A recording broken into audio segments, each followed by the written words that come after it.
नमस्कार। उदय India digital में आपका स्वागत है। प्रधानमंत्री नरेंद्र मोदी देश के वर्तमान हैं, तो भविष्य कौन है? भविष्य है उत्तर प्रदेश के मुख्यमंत्री योगी आदित्यनाथ, जो कि देश के सबसे बड़े राज्य के मुख्यमंत्री हैं। कहा जाता है कि दिल्ली की गद्दी का रास्ता उत्तर प्रदेश से निकलता है और उत्तर प्रदेश की वास्तुस्थिति के बारे में हमें, ज़मीन से जुड़ी सच्चाई के बारे में बताने के लिए हमारे साथ मौजूद हैं भारतीय जनता पार्टी उत्तर प्रदेश के वरिष्ठ प्रवक्ता हरीश चंद्र श्रीवास्तव जी। हरीश चंद्र जी, आपका बहुत बहुत स्वागत है उदय इंडिया में। जी नमस्कार। उत्तर प्रदेश देश का सबसे बड़ा राज्य है जी। और आप सत्तारूढ़ पार्टी के प्रवक्ता हैं। भारतीय जनता पार्टी 2024 की जंग में उतरने जा रही है। यूपी में कैसा रिस्पॉन्स है पार्टी का? उत्तर प्रदेश 2024 के पार्लियामेंट में उत्तर प्रदेश की 80 की 80 सीटें जीत करके इस देश के यशस्वी प्रधानमंत्री मोदी जी को पूरी ताकत देगा उत्तर प्रदेश की सम्मानित जनता, क्योंकि उत्तर प्रदेश के अभिनंदनीय मुख्यमंत्री आदरणीय योगी आदित्यनाथ जी के नेतृत्व में और इस देश के यशस्वी प्रधानमंत्री मोदी जी के मार्गदर्शन में उत्तर प्रदेश ने विकास के अद्भुत आयाम, अद्भुत वो रास्ते पे जिस तरह से तेज़ी के साथ आगे बढ़ा है और जो विकास के आयाम तय किए हैं वो अपने आप में ऐतिहासिक हैं। और उत्तर प्रदेश की जो सम्मानित जनता है वह इस डबल इंजन की सरकार, मोदी योगी की सरकार को पूरी ताकत के साथ इसके साथ खड़ी है और पूरे उत्साह और प्रसन्नता के साथ उत्तर प्रदेश के अभिनंदनीय मुख्यमंत्री को, इस देश के यशस्वी प्रधानमंत्री को पूरी मजबूती से इस देश को विश्वगुरु के पद पे आगे ले जाने के लिए, पूरी तरह से विश्वगुरु के पद पर प्रतिष्ठापित करने के लिए पूरी ताकत देने वाली है। हरीश जी, हम देख रहे हैं कि प्रधानमंत्री नरेंद्र मोदी ने गुजरात के सीएम रहते हुए जो जो कदम उठाए थे, ठीक उन्हीं कदमों पर, उन्हीं चरणों पर, उन्हीं पदचिन्हों पर योगी जी भी आगे बढ़ रहे हैं। मोदी जी ने वाइब्रेंट गुजरात स्टार्ट करवाया, तो योगी जी ने इन्वेस्टर समिट स्टार्ट करवाया भाजपा में। तो क्या ये राम लक्ष्मण की जोड़ी भविष्य में क्या रंग दिखाएगी? देखिए, ये तो आने वाला कल बताएगा, लेकिन इस देश का जो भारतीय जो संस्कृति है, अगर आप इसको विहंगम अवलोकन करें इसका, तो जिस तरह से केरल में जन्म लिए आचार्य शंकर, जिनको हम सब लोग आज भगवान शंकराचार्य के रूप में जानते हैं, जिस तरह से इस देश की अध्यात्म को, सनातन संस्कृति को पूरी तरह से उन्होंने उसकी पताका को फहराने का काम किया और पूरे इस देश की धरती पे जगह जगह जाकर के उसको जागृत करने का काम किया। उसी तरह गैरिक वस्त्रधारी हिमालय की गोद में उत्पन्न हुए आदरणीय योगी आदित्यनाथ जी के नेतृत्व में उत्तर प्रदेश जिस तरह से विकास के पथ पर आगे बढ़ रहा है, वो आप अपने आप में अद्भुत है। माननीय प्रधानमंत्री जी का मार्गदर्शन और योगी आदित्यनाथ जी के नेतृत्व ने उत्तर प्रदेश के विकास के विभिन्न आयामों में जो गति प्राप्त की है, वो इस बात का प्रमाण है कि आने वाले दिनों में उत्तर प्रदेश देश का की ग्रोथ का, विकास का इंजन बनेगा, ग्रोथ इंजन साबित होगा। आप ये देखिए कि अभी वर्ल्ड की इकोनॉमिक फोरम की बैठक होने दावोस में जा रही है। यह पहला अवसर है जब उत्तर प्रदेश के अभिनंदनीय मुख्यमंत्री योगी आदित्यनाथ जी दावोस में वर्ल्ड इकोनॉमिक फोरम की बैठक में एज मुख्यमंत्री उत्तर प्रदेश के उसमें शिरकत करने जा रहे हैं। मुझे लगता है कि इतिहास में, उत्तर प्रदेश के इतिहास में पहली बार किसी प्रदेश का मुख्यमंत्री वर्ल्ड इकोनॉमिक फोरम में भारत का प्रतिनिधित्व करेगा। तो यह क्यों? यह इसलिए कि जिस तरह से उन्होंने उत्तर प्रदेश को गति प्रदान की। आप इन्वेस्ट यूपी को लेकर के जो उन्होंने काम किया, जिस तरह से आज पूरी दुनिया की बड़ी बड़ी कंपनियां भारत में निवेश करने, उत्तर प्रदेश में निवेश करने को तैयार हैं और बड़ी संख्या में ये जो निवेशक हैं, निवेश समिट तो फरवरी में आयोजित होने वाली है, लेकिन अभी तक 1,25,000 करोड़ के निवेश के प्रस्ताव प्राप्त हो चुके हैं।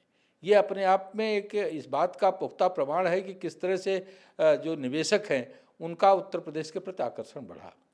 और उसके पीछे जो कारण है कि योगी सरकार फर्स्ट में उन्होंने उत्तर प्रदेश में कानून के राज को कायम किया।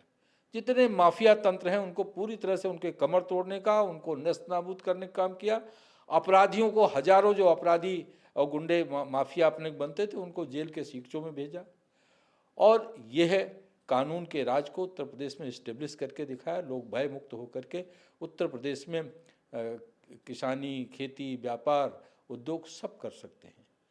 और जो ये वातावरण दिया, और इसके साथ साथ जो दूसरी उसकी ज़रूरत है विद्युत आपूर्ति की। कहाँ उत्तर प्रदेश में कुछ 5-6 ज़िले थे जहाँ बिजली रहती थी, आज पूरे उत्तर प्रदेश में 24 घंटे जिलों में बिजली रहती है। छोटे कस्बों में भी 18 घंटे 20 घंटे बिजली रहती है, गाँव में भी 16 घंटे बिजली रहती है।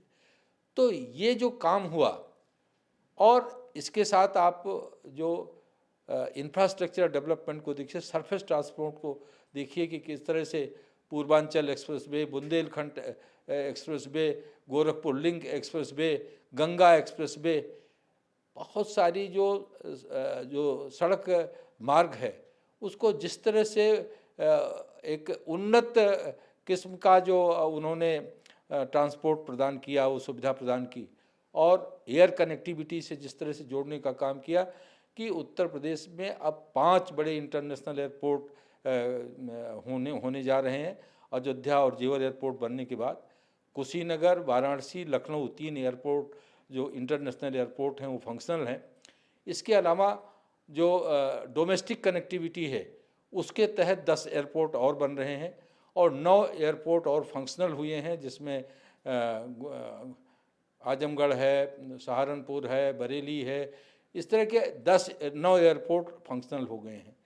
तो वो एयर कनेक्टिविटी हो या सरफेस ट्रांसपोर्ट की कनेक्टिविटी हो, या फिर आप मेट्रो को देखिए। मेट्रो को जिस तरह से उन्होंने लखनऊ हो, कानपुर हो, आगरा हो, गोरखपुर हो, जिस तरह से मेट्रो परियोजनाओं के विकास को गति दिया, तो इंफ्रास्ट्रक्चर डेवलपमेंट को वर्ल्ड क्लास एक साकार करने का काम किया।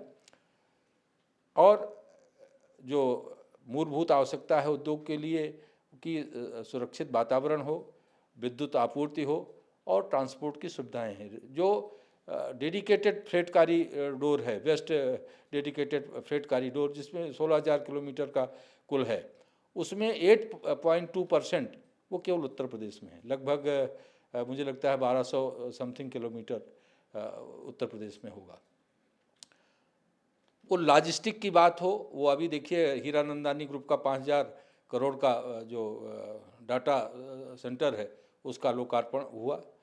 मोबाइल, ये जो इलेक्ट्रॉनिक उसके मैन्युफैक्चरिंग है, वो पूरे देश में 25% केवल उत्तर प्रदेश में इसका मैन्युफैक्चर हो रहा है।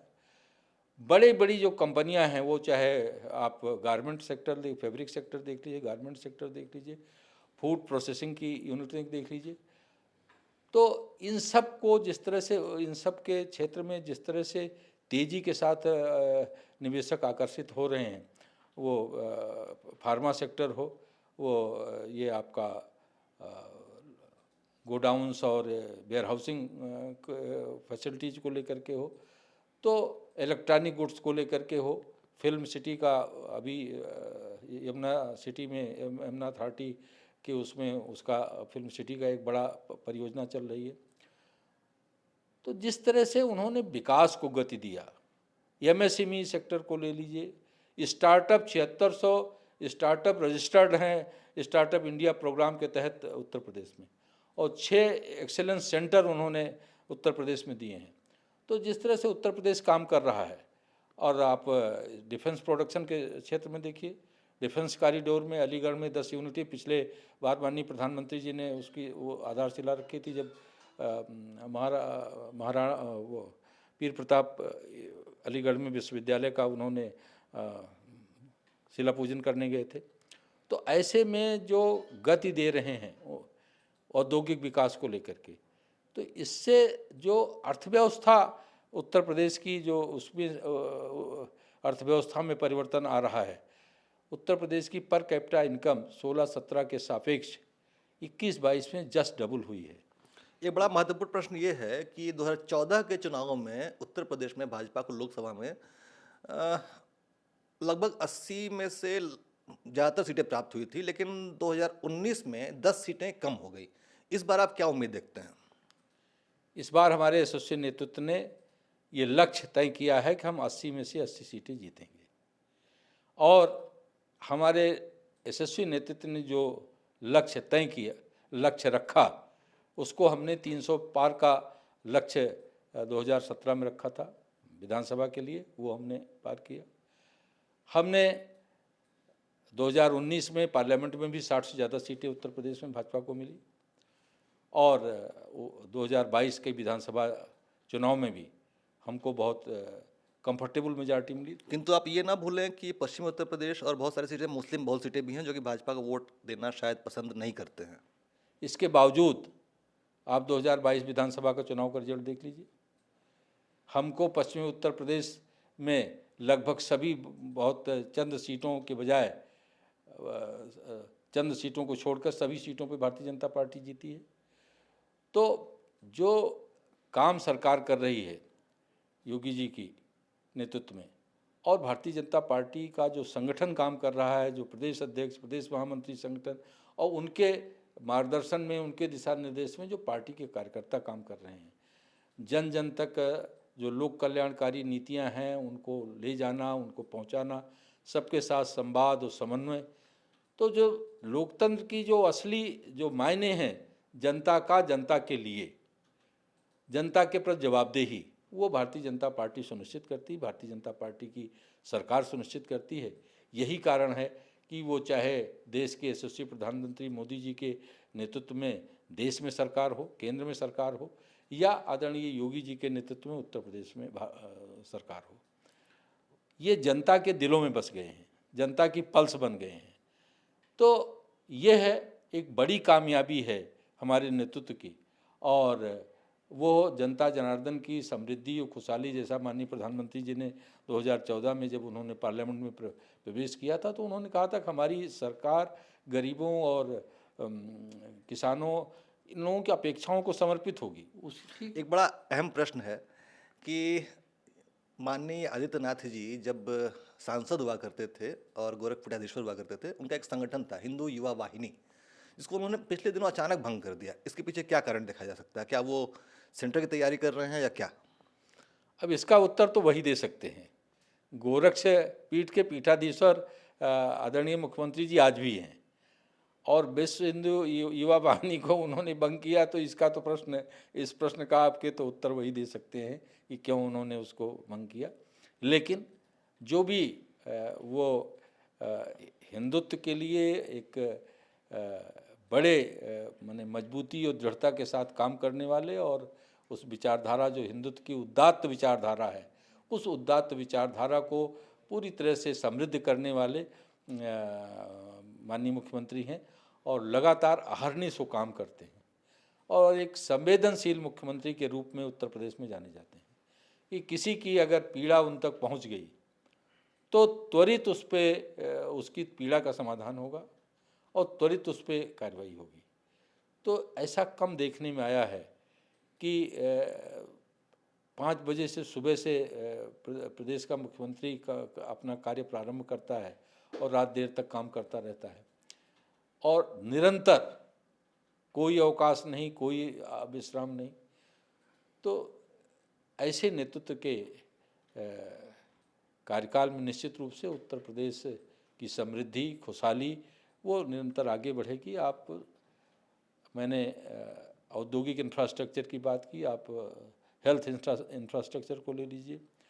अयोध्या में भगवान श्री रामलला का मंदिर बन रहा है,